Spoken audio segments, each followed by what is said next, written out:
Welcome to the Arrow Podcast. Today with me is Larry Montani. Thanks so much for being here today.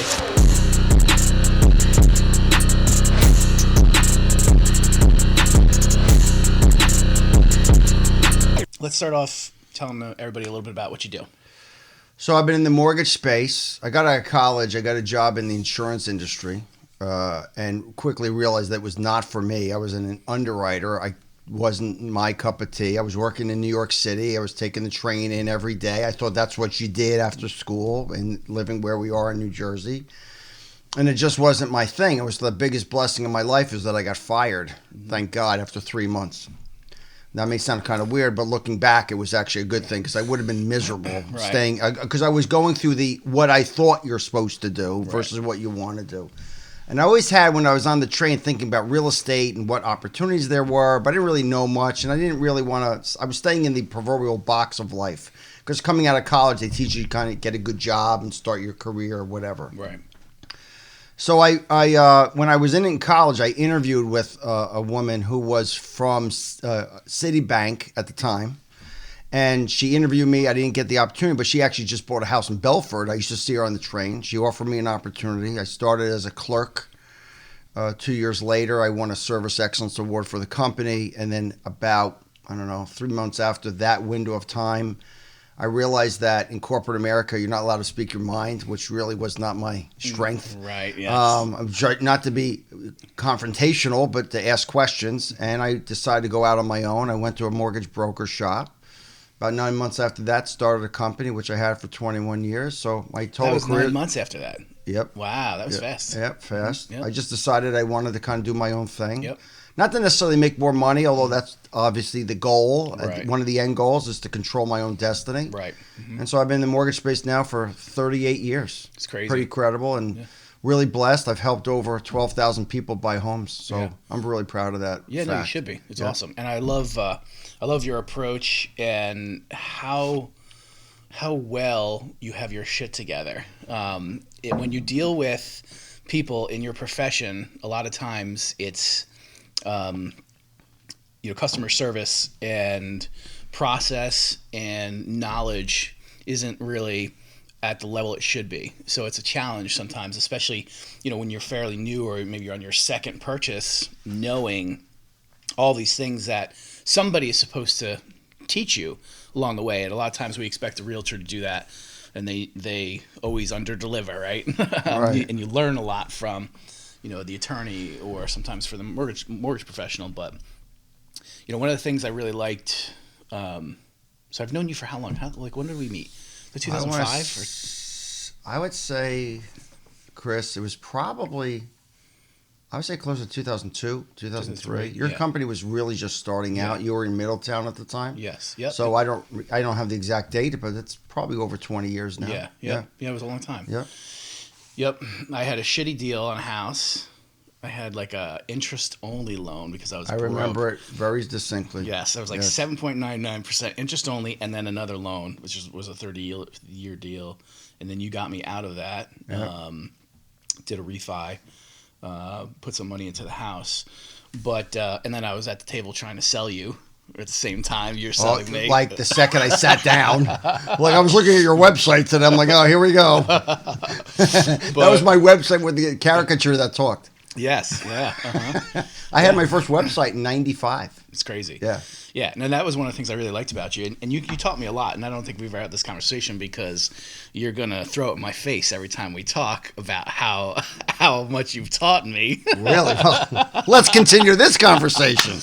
But the two things specifically stood out is one, your guerrilla marketing style back in the day. It was huge, and even still today. And I think if you're in marketing, you appreciate it. And even from a consumer's perspective, I think you appreciate that. It was everything that you did was consistent, and you did a lot of it. So I remember when we started working together, I must have done like 8 or 10 brochures, trifolds for you, all about a different product. Yep.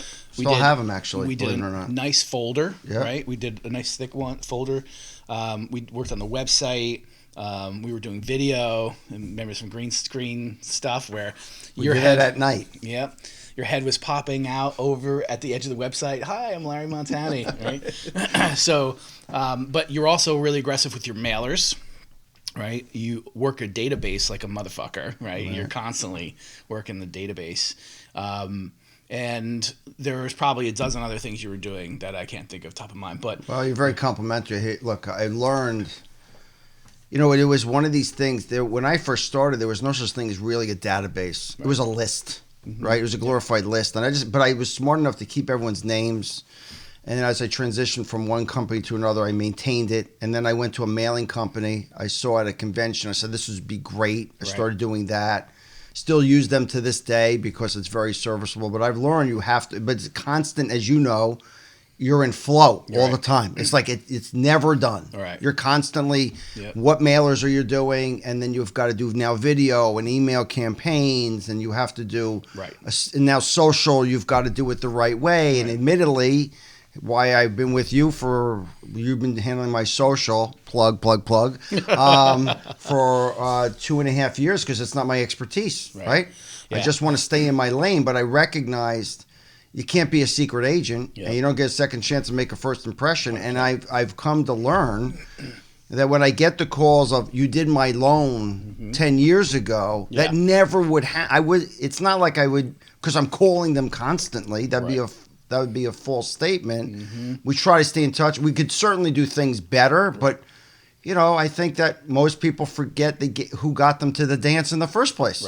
Right. Yeah, so go back to those people. So the ability to be remarkable. Right, like how you are, where people remember you 10 years later, like that's fucking huge. You did something to impact their life in a positive way, where they come back, right? Yeah, we try. And I see that, and I see that with like all the people that you work with that I know of specifically. So it's not an easy thing to get somebody to come back and buy from you. I think like part of the thing you do really well is you have a list, a database, but you actually work it. Right? And because a lot of times people will have a list and then they don't do shit with it after they try to tap the well the first time, right? But your approach is also different in that you're adding value constantly. It's not like, hey, you want to buy a home every single time you're calling, right? Well, the truth is, I think that when people talk about adding value, they're really not. They're calling for their own agenda, 100%. Which is okay. Own it. Just say I'm calling. But you can weave that in at the very end. And I actually learned this. I was asked to be a speaker at an event through this magazine. They contracted me out, and I was speaking around the country. And there was a guy that spoke in front of me, and he did backroom sales. And I thought it was disgusting because you could tell the last of the hour and a half class, the last 20 minutes was pitching and stuff like, oh, my God, this is disgusting. Right. Like, I get it. That's where you're making some revenue and good for you. And I'm not knocking that approach, but I was like, I don't want to do that. Right. So I was like, I gave everything away, and the guy came up to me, chastised me, goes, "Why are you doing that? You could sell all this stuff." I go, "I can?" Like I didn't know. I just want to teach and whatever. So I would say, as time has gone on, and I was actually talking to a young loan officer when I first started. I would go into an appointment. Now this was where everything was face to face at people's homes at night, or weekends, whatever. And I had the attitude of, I'm getting the application before I walk out the door, just like. For the right reasons. Right. And then it evolved, maybe as I've gotten older, more seasoned in life experience with my own money and transactions, that I just want to go in and teach as best I can, right? And enlighten them to options. Yes. That's value. 100%. As opposed to, then you're really relational, not transactional. And then what changed my entire platform of my business is understanding how to really network the right way and try to make the people around you in every walk of life, not just in the mortgage world, not just a realtor or a home inspector or a real estate attorney, whatever title. Right. Everybody, because you just got to listen. Mm-hmm. And I'm not saying we're perfect at it, but that's just my deal. Right. Yeah. And I've made a lot of money because I do my dry cleaner. I've done probably 10 loans for. Right. Right. Well, he refers me too. Right. Now, most people wouldn't think through that lens. So honestly, bringing value. Yep. And then it elevated when COVID hit. Mm-hmm. Because when COVID hit, as you know, we do a lot of live events. Matter of fact, we have 20 live events scheduled for next year. I want to talk about that. That's right? Bananas. Yep. A lot of events. And we couldn't do any more. I'm like, what am I going to do? So everyone called these coffee meetings. I'm like, that sucks. That name sucks. I had 4 people to our first one. I was like, I don't know what I'm going to talk about. Right. We're on a Zoom call. I'm like, all right, how's it going? Let's just communicate because let's just like I had some other. agenda, but it was really limited by nature. So I just said, screw it. I'm going to call it Lattes with Larry. I don't know why, but I figured, hey, if I'm doing the class, I'm going to make it about me. What the hell? Yeah, no, I think it's a great name. And we literally built a whole brand around it. We're coming up to our 40th event on December 14th. And we literally this year, Chris, because we track everything. I'm a data freak, right? Know. Yep. We've had 200 unique attendees this year. That's 200. Crazy. That's awesome. Like 200 first timers. Right. So I got T-shirts made and all this other stuff. I have make my grandson wear them for branding purposes. Yeah. But that is probably, of all the things we've done, probably in the top 3 value-wise. Yep. Because we're not selling anything. It's not about mortgages. It's about I love the personal development. Yep. And all kind of stuff. Your why is why is your why your why is the next one, right? Yeah. And I figured that's kind of my Dr. Seuss riddle, right? Yeah. But yeah, I just thought, and you get like-minded people together, and guess what's great? Everyone's very vulnerable on the calls because there's no agenda. Right. There really isn't. No, it's awesome. And they've networked with each other. And I know people have done business with each other from the call. Right. So it makes me, not everything you do has to make you money. Yep. 100%. If you're playing the long game in life, let alone the long game in business, some things hopefully they'll remember us for that, and it'll turn into deals, and see what happens. Yeah, no, I know it sounds very Pollyanna, but no. it's kind of my purpose. I think it's fucking awesome, and it's aligned with who we are too as an organization. Like we legitimately are trying to change people's lives, Right. And it's not just about doing social media or building web presences or web applications or consulting. It's about the first question we ask when we're working with a client is, why do you exist? Like, why do you do what you do? A lot of times people can't answer that question. Because they just probably think I want to make money. Right, exactly. That cannot be your answer. Reason. It's very shallow. It is. It's real. It's a real answer, but for a lot of people it is. Right. Yeah, and some people are in a business that they don't even want to be in. Right. It's like, well, how do we fix that? Get you out of doing what you're dodoing here. It's like a 2nd or 3rd generation family-owned business or something like that. It was passed down, so they don't know what their purpose is. Well, I think, Chris, I learned, I read a lot, as you know. I watch a lot of videos and listen to podcasts and soak in information. And I heard something once on I guess it was a video. You got to fall back in love with what you do. Yeah, 100%. And I was like, wow, fall back in love with what you do. And at that time, I was straying with these different ideas of what I wanted to do. And then I heard a speaker say, just what made you really successful? And then what do most people do? They start to venture out in these other channels. Yep. And then they lose focus on their priority thing. And the main thing is not the main thing. Yep. And then they struggle, and then they get depressed because they're not making the money that they needed to make to support their ventures and everything else. And it's a cycle. Right. And I think that the biggest thing, if I can impart anything from today, what we're doing today, is just you got to find what you really love to do. Because if not, what are you doing? Seriously. It's no way to live. That sucks. Yes. Why would you live that way? Right. And when people complain, I've gotten to the point where if you're negative, I don't want you in my life. Yes. Please, you might That's be a why I have, nice person, 5 friends. go away, right? Because it's just, when there's a void, this is from John Gordon, my favorite author, when there's a void, negativity fills it. Right. And it is freaking true, dude. You just got to think through the lens. In our world, in the mortgage space, one of the roughest years, this is the worst year I've had in my career. Yeah, yep. But I was I see the opportunity in front of it. I think, honestly, when my life changed is when I saw things through a very different lens because of personal things going on with my wife's health and then other things that occurred. I'm like, life's kind of pretty good. Yeah, so no, I'll it really just kind of make the best of it. We're not perfect. We make a lot of mistakes, but we try every day. It's unfortunately sometimes those shitty moments are what it takes to wiggle you out of your state of mind. So that's awesome that you're on a path right now and you're feeling good. Well, a big changer for me is I used to volunteer at a local food shelter. Yep, and I would serve food, right? Now, they would give a certain portion that you could only give to the people. I was like, screw that. Always give them more. The chef would yell at me. I'm like, dude, I'm volunteering. I don't know what you want me to tell you. I'm Italian. I got it. He needs to fill the plate. He needs 2 pieces of pie. I mean, what are we talking about, right? But I watched these mostly men, there wasn't a lot of women that were coming to lunch. I don't know why. And they weren't all people that were downtrodden. You could tell people that had success, but they were lost their way, and maybe they had dependency issues.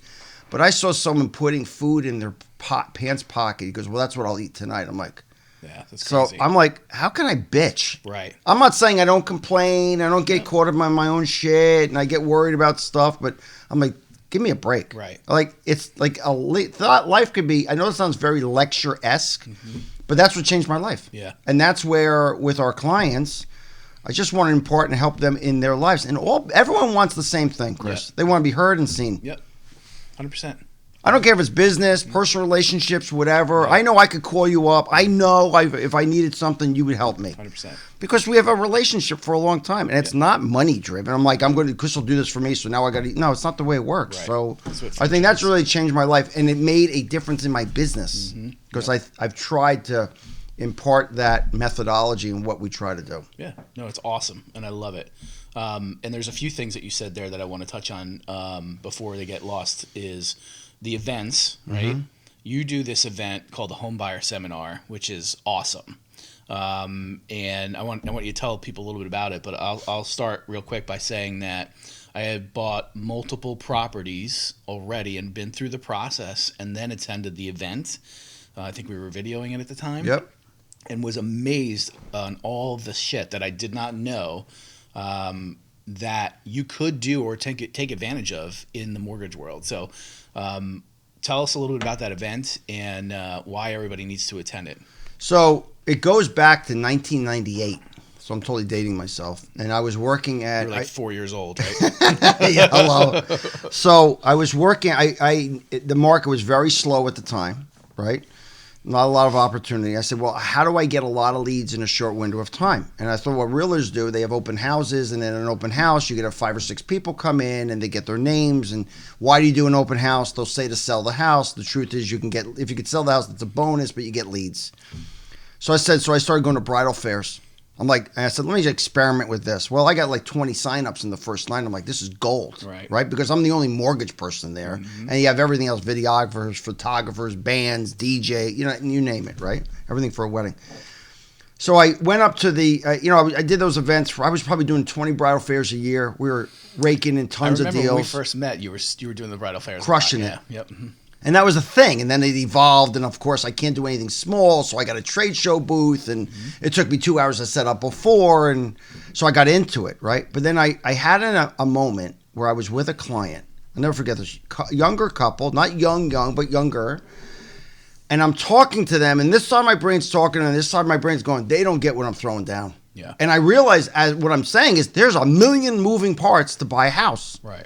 Aside from lending, and lending's a huge part of it because if you don't have the cash, you can't get don't buy for cash. If you don't buy if you're getting a loan, there's a lot of nuances that you have to know and why would you know, right? You don't know the rules. So I went to the event owner. I said, let's do these home buyer seminars. So I scoped out home buyer seminars for a year, and I thought they were all horrible because they were all trying to pitch their product. Right. And I remember going to one where the realtor had all their listings on the table, and I saw clients feeling totally deflated because they had to say a $1 million listing, and this is a young couple trying to buy a $250,000 condo, and they're like, we'll never get there. Why are we here? And they were all trying to sell, Chris. Like, it was disgusting. Use me. We're the best. Right. So we started doing these seminars, and we're coming up next February 15th. We're going to have our 170th home buyer seminar. Oh my God, really? Wow, is that many? In 19 years. Yeah, we've crazy. helped a lot of people buy homes. Over 2,000 people buy homes.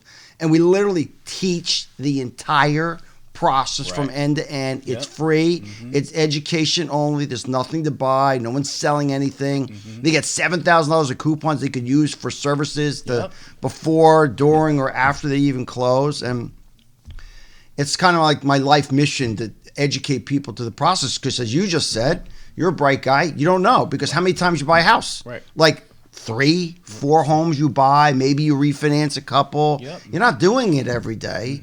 And then the trust factor, and what I found is it was probably about 7 years into doing them. I saw a couple like kind of nudge each other, and I realized this is not about education. This is about motivation to get educated, to understand, hey, there might be something that we could do here. We just don't know where to go. Right. And most people in my business, a lot of talented people, most, not all, are very transactional based. They're trying to just do a deal. And listen, that's how we get paid at the end of the day. Yep. But we're trying to help them understand that. And that has built the longevity with our clients because those clients see the value in what we're doing. Yep. And if we could change their lives a little bit, I know it sounds very, again, Pollyanna and hokey to those. You're getting somebody into the home that they want, right? And there's going to be, they're going to make a ton of memories, maybe have their first child in these homes or, retire. And so getting them into that home is a big... Because it's not taught. It's the life. No. It's not taught anywhere. Unfortunately, like if you're taught a crazy. class in college, or I remember going to a budget class in college, senior year, because I had to fill my schedule to graduate, whatever. I had $10. Right. And I was trying to brainstorm in my mind how I was going to make that last at the bar that night, right? Who am I going to hit up for something or whatever? I had no money. So people don't understand the process. And here's the beauty. The content that we've put out, we've gotten more content over time. We've tried to refine the event every time. We're kind of sick about breaking it down and rebuild it. But the basics haven't changed. Technology's changed. But at the end of the day, we teach the things that we taught 19 years ago. Matter of fact, I'm doing things that I teach clients from 38 years ago. Right. I'm just better at it now from life experience myself. And so that's kind of been our baby for a long time. And then that event has spawned other events. And we try to cross-pollinate one to promote the next thing and then go from there. So we have a teacher's heart. So when is, where can somebody go to find out when the next event is? So we post them we have a website just for it. It's really a landing page to register. There's some information.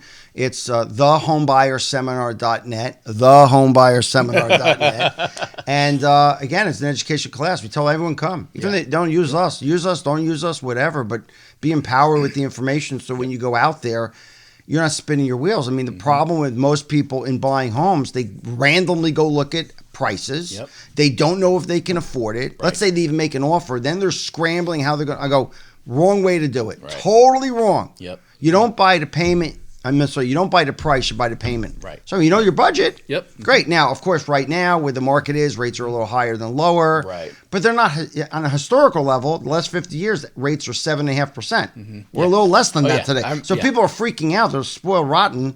The rate of 2 and 3% was an anomaly in the world that was totally messed up. And so now, great. If you took advantage of it, then good for you. Right. But it doesn't mean there's not opportunity right now. You just got to grab it. 100%. Yeah. And so now, there's also this ability to refi in a year or two when rates drop a little bit too, right? So I think that people are getting stuck on not moving because the rate might be a little high today. Well, as of today, as we're shooting this, a lot of consumers, I'm waiting on the sideline concept is over. Okay. People are not, they're like, we're not going to wait to buy. Now, there's not a lot of product to buy. There's not a lot of homes on the market. But the people that are sitting on the sidelines are slowly starting to come into the market. Like, we're not waiting anymore. Yep. For what? Especially when you look at rent. Yep. What people have to pay for rent I know, it's crazy. Is insanity. It really is. And what they get, maybe a nice apartment, whatever, but that's not the long-term play. Right. So they were even talking last night. I was watching something on TV, and they're talking about how rates are high and people can't enter the market. I've heard that for years. I know. There's always going to be challenging times where certain people can't enter today because they don't know that they can. Yep. Because they've not been taught how to do it or what they could do to reposition their finances in a way that is congruent with their financial goals so they can harvest long-term wealth. Yep. And let's face it, real estate for most people, you're going to accumulate wealth two ways. Right. Real estate Saving and the market. Yep. And for most people, it's primarily real estate. Yep. So there you go. Yeah. So is there one thing that you say that is a huge aha moment for people when they attend the homebuyer seminar, or even just in casual dialogue? Let's say you're talking to somebody you're doing a deal. What's the big thing that you're you hear all the time? Oh wow, I didn't know that. Or, holy shit, that was a big one. Well, I first say if Chris Mulvaney used us, that means everyone should. That's the first thing I say. If I was to say, I don't think it's any one thing. It's a culmination of what the consultation is. And everybody's financial situation is different too, it's a little different, but at the core, most people are not taught anything about money. Right. So I think the biggest thing is that when the best compliment I can get from a client is at the end, I go, do you have any questions? They go, no, you covered everything. So honestly, it's not that we dumb it down. but we keep it very straightforward, not simple. Yep. Simple is not the right word. We just break down to the core basics, as we discussed earlier. People want to be heard, and they want to be seen. So when we ask them 3 main questions: what's your budget? Yep. Type of program, how much money you have to work with that you want to keep after the closing. That's Yep. the biggest misnomer. Right. It's not how much money you put down. So many people think I got to put more down than less. Why? So many people say, why didn't we reposition our debt? How do you improve your credit? There's no one thing, but all of it combined builds confidence. And they go now, and we'll tell people if they're not ready, wait, but wait with purpose. Right. So if there was one thing, I would just say people say, I didn't know all that. Right. Yep. Now, what is all that is different for every person. Yeah, the money comment's interesting too because and you taught me a lot about that as well in our initial dealings. It's you don't know that sometimes having cash on hand is king, and not dumping it all into your house and your down payment.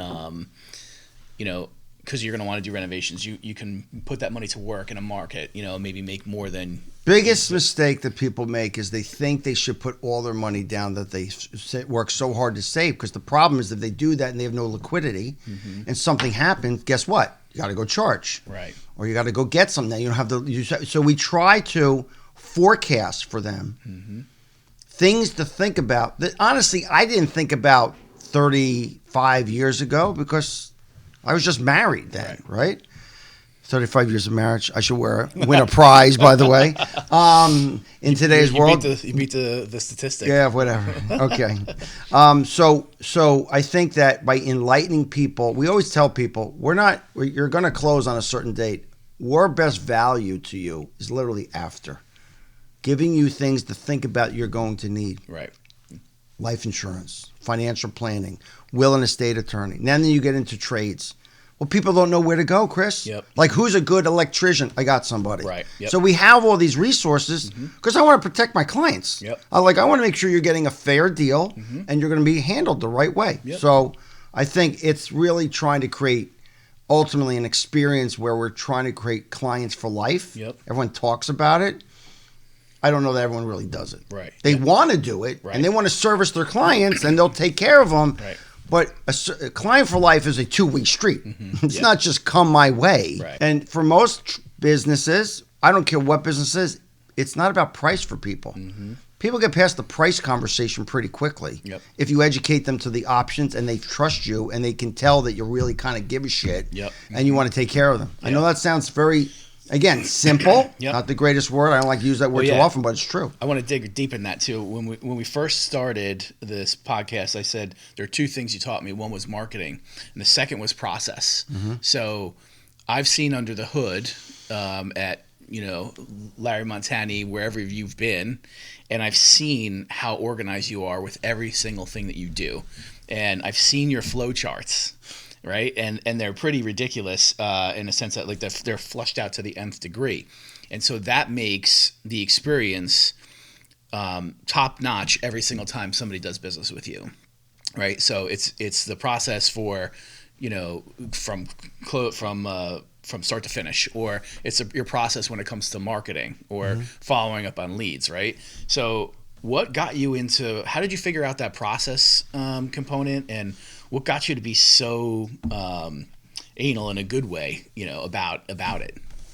Well, my mother always says I take after her father, who was a checklist freak, right? And then my uncle, who was one of the key people for Bell years ago. Yeah, way back in the day, right?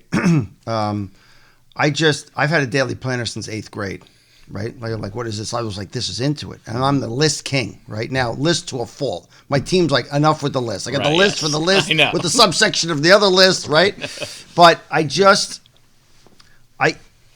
always lived with the motto, organization's the key to success. And this is through my years ago, I would have said, oh, it's perfect. No, it's not.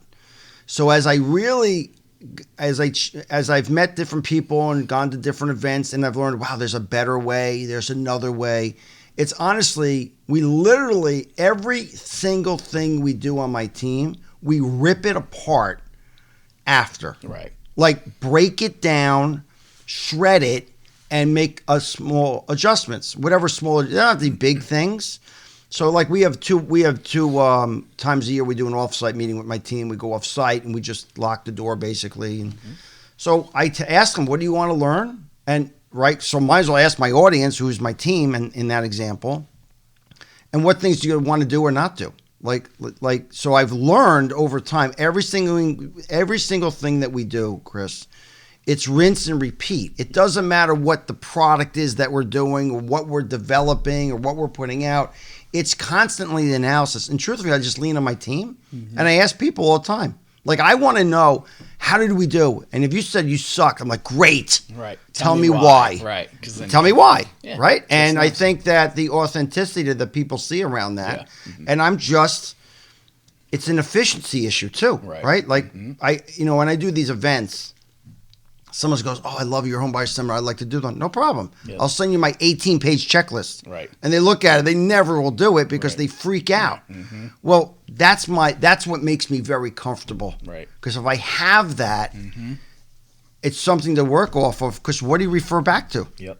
Yeah. Right. 100%. Yeah. No. And I've taken a lot of that and used it. I mean, we have like an 87-point checklist for building a website, Right.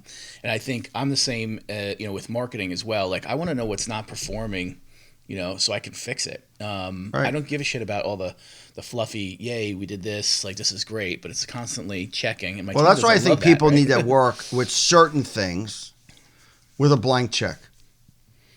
Not everything is measurable, but you have to find a way to make it measurable. Correct. Yeah, I agree with that. And if it's measurable, then you get the best return on the dollar. And then you have to, if you're playing the long game, right? All businesses have seasons: winter season, spring, summer. Look, in the spring and summer, it's easy to thrive. Yep. In the winter, where it's hard, like right now, we're in a winter with our economy. Yep. Freaking period, right? But that doesn't mean it's bad. This has been, as I said to you earlier, the best, worst year I've ever had. Yep. Because this is a year that we have literally broken down everything, and we're constantly trying to tweak it to make it better. Yep. And look, a big part of that is I give a lot of credit to my team. My team is tight, man. Right. They're really good people. I take care of them. I treat them like my own kids. Yep. Like two of them actually are. Of course, they think they know it all. Let's not go there. But the truth is that you got to lean on other people, too. I don't have all the answers. But process is just... It probably started, Chris. My dad owned a Stewart's Root Beer drive-in restaurant. So at a restaurant, you got to do the same things every day. When you open, here's a checklist. Right. At midday, here's a checklist. When you so I probably get the checklist from my father because that's what everything was done. Right. And it's like you can use that as a great analogy. It's like the doctor-nurse analogy. You go to the doctor's office. The nurse does this, that, and the next thing. Then the doctor comes in for 7 seconds. Then the nurse comes back. Well, my father wasn't doing everything, but he had a checklist for everything. Right. It's probably evolved from that. Yeah. And I can't stand when people are disorganized. You can I see it in how they present. You can tell they're just winging it. And I think you can improvise. I think that's important. But you got to, look, practice favors the prepared mind. And I just believe in that. I believe separation's in the preparation, right? And the other thing my father told me, God rest his soul, success is when preparation meets opportunity. And that, I live by that. Yeah.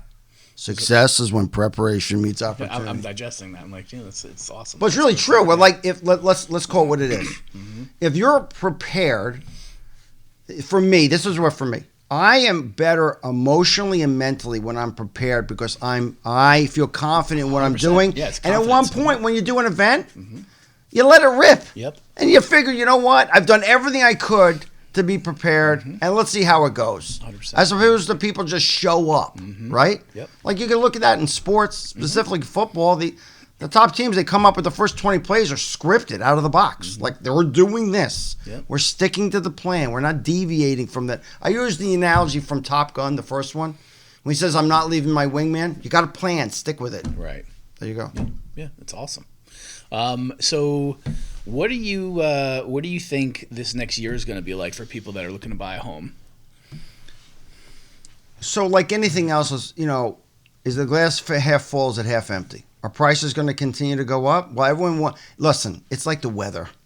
Everyone wants to say, right, rates are going to go down. That's what people want to hear. And they want to say the prices are going to go down. Right. Here, the facts are, we don't know that until after it occurs to go back to look at the data.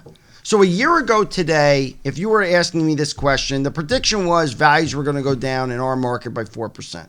They went up by 6%. That's wow. a 10% swing. Yeah. Right? Mm-hmm. So the reality is, I've learned over time not to get too ingratiated with predictions because you don't know. Right. But let's look at what it is. It's like anything else. It's supply and demand. Yep. There's no supply, so the demand is higher. Right. Because if you had traditionally 3 to 4 offers on a house, maybe, and now you have 8, 9, 10, 12, right. The seller is going to command the price, and people, here's what's happened, Chris. People make an offer, they don't get it. Yep. And they go, okay. They go to the second house, they don't get it.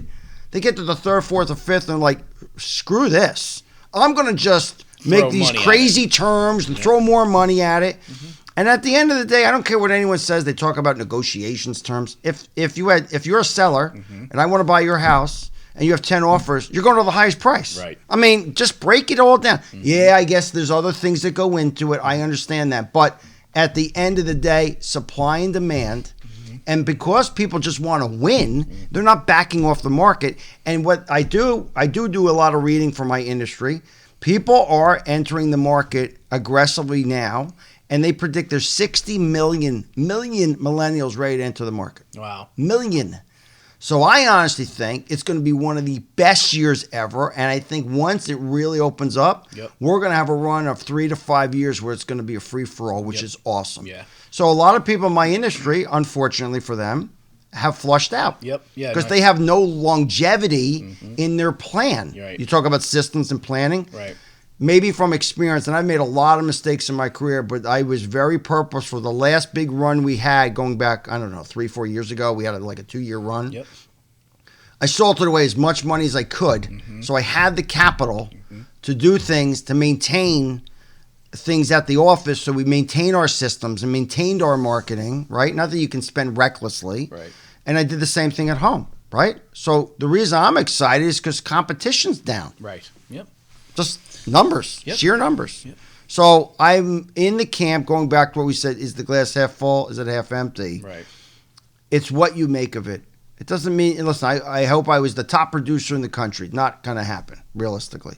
I'm competing against the Larry of 2000. Next year, mm-hmm. I'm competing against the Larry of 2023. Right. If I don't improve a year from now, then the entire year's been a waste. Yep. And it cannot be driven purely based on numbers, because the problem is, and it's in the Bible, comparison is the thief of joy. I just wanted to be the best that we can be mm-hmm. for our clients. And if we can grow, so be it. Yep. And honestly, that is what drives me every day. And it's kind of part of my routine every morning that I go through. I have a 10-step thing that I do every morning that just gets my mind right. Mm-hmm.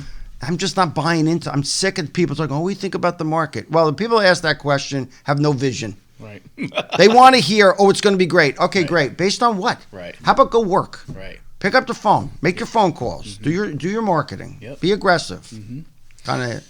So I also wanted to touch on coaching too, because you do some business coaching for some people in your industry. That's correct, right? I've been a student for in coaching companies for years mm-hmm. as a student, because I'm a big believer. You learn from other people, mm-hmm. right? Yeah. And I've had the honor and privilege of coaching people. Mm-hmm. So yes, I do coaching for people, primarily in my industry. But what's happened is I'm doing people outside the industry. Because business is business, yep. right? You're in the advertising marketing business, right? If you wanted to categorize it that way. But I've coached financial advisors and insurance people, and it could be anyone in business. Listen, your product is marketing and advertising. Mm-hmm. My product is mortgages, right? Yep.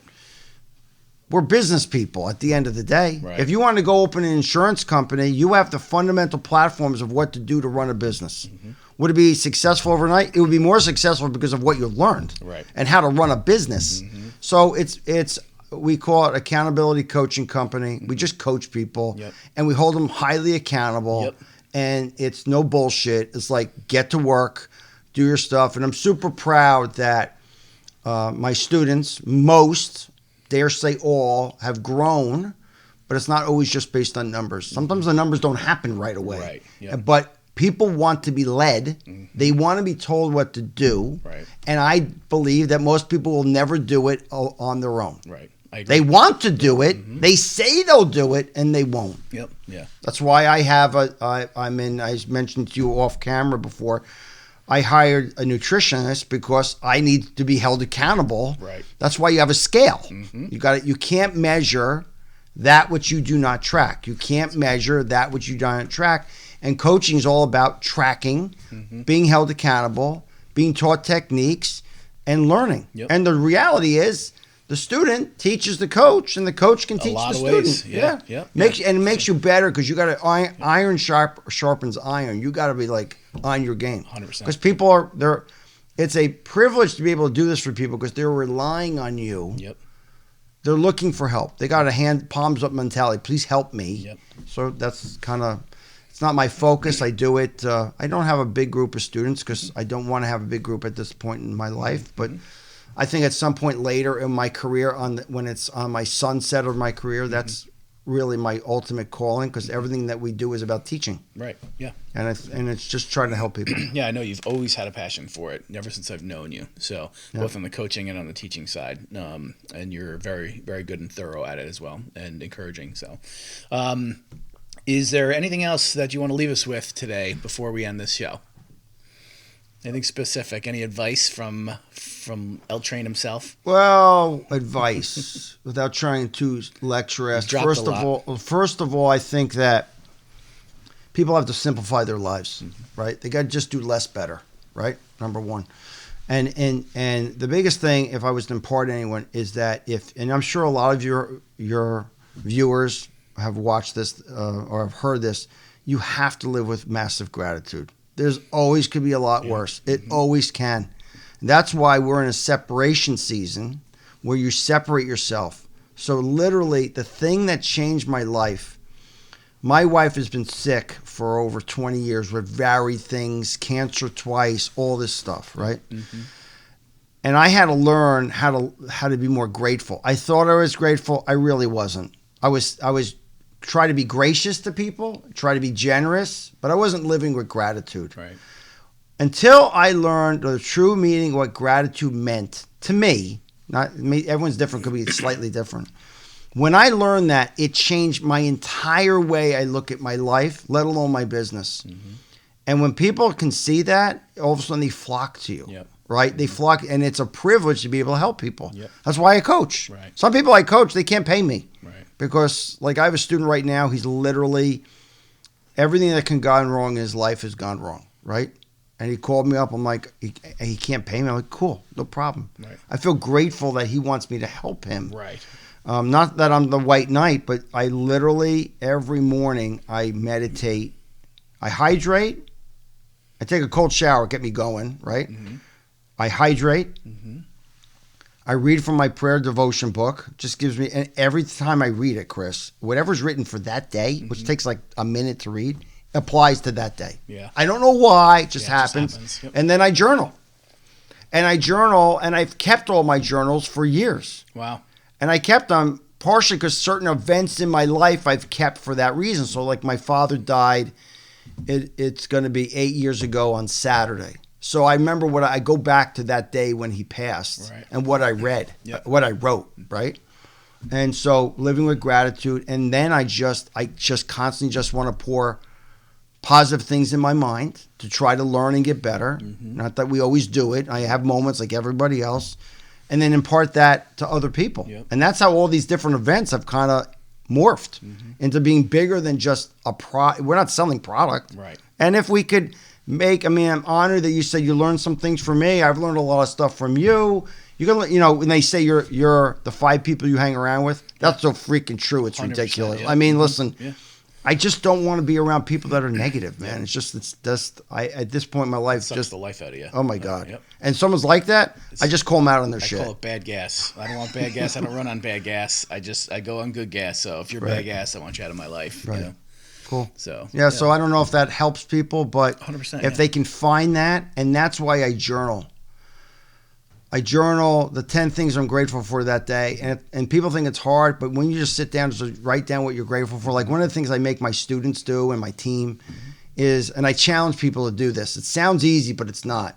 Write the 50 things that you are grateful for. Yeah. 50. I get stuck at 3. Oh, when you write it down, I get some from my student, I'm like, this is awesome. Mm-hmm. It's not big stuff, but it's a compounding effect.